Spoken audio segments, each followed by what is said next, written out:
प्रिय भक्तजनों, आज हम सुनेंगे गंगा दशहरा की व्रत कथा और विधि।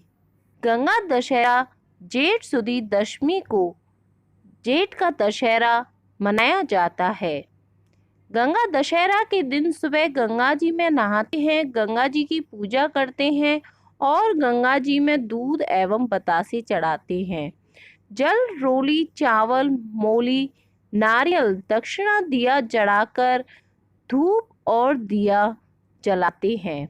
गंगा दशहरा के दिन आपके घर में जितने पुरुष बेटे हों उतने जनों का सवा सेर आटे का चूरमा और पूड़ी बनाकर हनुमान जी की पूजा का सारा चूरमा पूड़ी अपने मित्रगण और ब्राह्मणों में बांट देते हैं।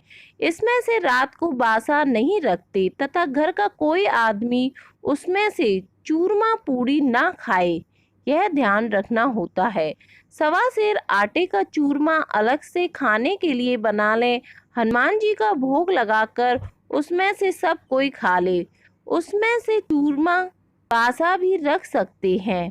पूजा में जिस भी सामग्री का प्रयोग करें वह संख्या में 10 होनी चाहिए, जैसे 10 दिए, 10 तरह के फूल, 10 तरह के फल आदि।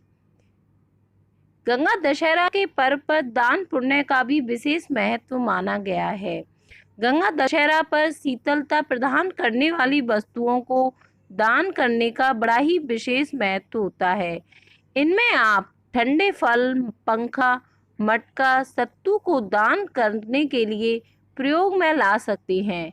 इस दिन घर में भगवान सत्यनारायण की कथा करवाने का भी विशेष महत्व माना गया है। भागीरथ ऋषि ने अपनी पूर्वजों की मोक्ष प्राप्ति के लिए कठोर तपस्या की थी और उसके बाद अपने अथक प्रयासों के बल पर मां गंगा को धरती पर लाने में सफल हुए थे।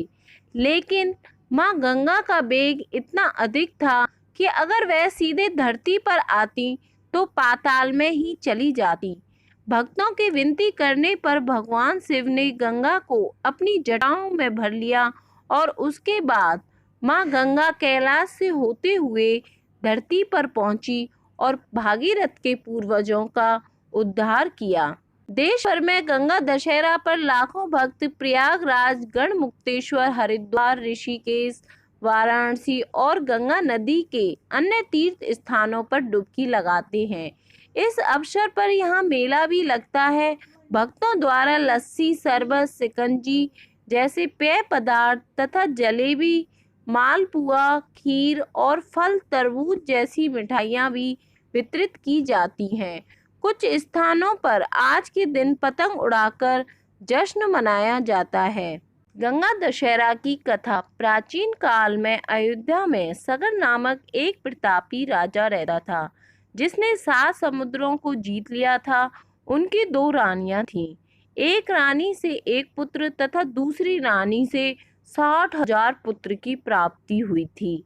एक बार राजा सगर ने अश्वमेध यज्ञ किया तथा यज्ञ को सफल करने के लिए उन्होंने एक अश्व को छोड़ा, किंतु स्वर्ग के स्वामी ने इस यज्ञ को भंग करने के लिए उस अश्व का हरण कर लिया और कपिल मुनि के आश्रम में बांध आए।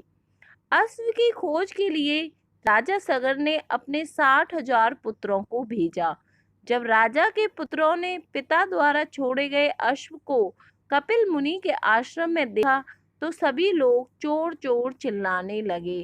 इस कोतूहल से कपिल मुनि की तपस्या भंग हो गई और कपिल मुनि ने ज्यों ही अपनी आंखें खोली सब कुछ उन्होंने जलाकर भस्म कर दिया। इसके बाद राजा सगर के पौत्र ने गरुण देव से इस संदर्भ में सारी जानकारी हासिल की। गरुण जी ने कहा, यदि अपने पूर्वजों की मुक्ति चाहते हो तो गंगा नदी को मृत्यु लोक में लाओ। जिसके बाद राजा दिलीप के पुत्र भागीरथ ने कठिन तपस्या कर गंगा नदी को धरातल पर आने के लिए विवश कर दिया। जब गंगा नदी धरातल पर आई तो समस्त पृथ्वी लोक में हाहाकार मच गया, सब कुछ डूब गया। तब भगवान शिव जी ने गंगा मां को अपनी जटाओं में समेट लिया। इस तरह भागीरथ के पूर्वजों को मृत्यु लोक से मुक्ति मिल गई। गंगा जी का विशेष महत्व है। गंगा दशहरा के दिन लाखों लोग गंगा नदी की पवित्र जलधारा में आस्था की डुबकी लगाते हैं। मां गंगा के प्रादुर्भाव एवं महत्व का उल्लेख भी बहुत मिलता है। जो मनुष्य गंगा दशहरा के दिन नदी में खड़ा होकर नमो भगवती हिली हिली मिली मिली गंगे मां पावे स्वाहा मंत्र का उच्चारण 10 बार कर अर्घ्य देता है, न केवल उसके पापों का नाश होता है अपितु उसके समस्त पितरों को भी मुक्ति मिल जाती है। गंगा दशहरा 10 प्रकार के पापों का नाश करती है, इसलिए इसे गंगा दशहरा कहा जाता है। ज्येष्ठ माह में शुक्ल पक्ष की दशमी को गंगा दशहरा मनाया जाता है। इस साल 1 जून को गंगा दशहरा है। इस दिन गंगा नदी में स्नान ध्यान करने से व्यक्ति को सभी पापों से मुक्ति मिलती है और इस दिन दान का भी अति विशेष महत्व होता है। गंगा नाम के स्मरण मात्र से ही व्यक्ति के पाप मिट जाते हैं। इस नदी को सबसे पवित्र नदी माना गया है, अतः इन्हें मां कहकर पुकारा जाता है। गंगा दशहरा का शुभ मुहूर्त। इस दिन शुभ मुहूर्त दोपहर 2:37 तक है। इस दौरान आप स्नान दान और दान भी कर सकते हैं। इस दिन मां गंगा का अवतरण पृथ्वी लोक पर हुआ है, अतः गंगा दशहरा का विशेष महत्व है। श्रद्धालु इस दिन गंगा नदी में आस्था की डुबकी लगाते हैं। इस दिन गंगा नदी में स्नान करने से व्यक्ति को मोक्ष की प्राप्ति होती है।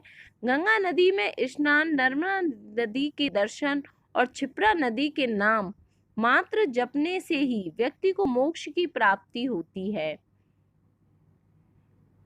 इस दिन गंगा नदी में स्नान करना बड़ा ही श्रेष्ठ माना जाता है, किंतु कोरोना वायरस महामारी संकट की वजह से इस साल श्रद्धालु गंगा नदी में आस्था की डुबकी नहीं लगा पाएंगे।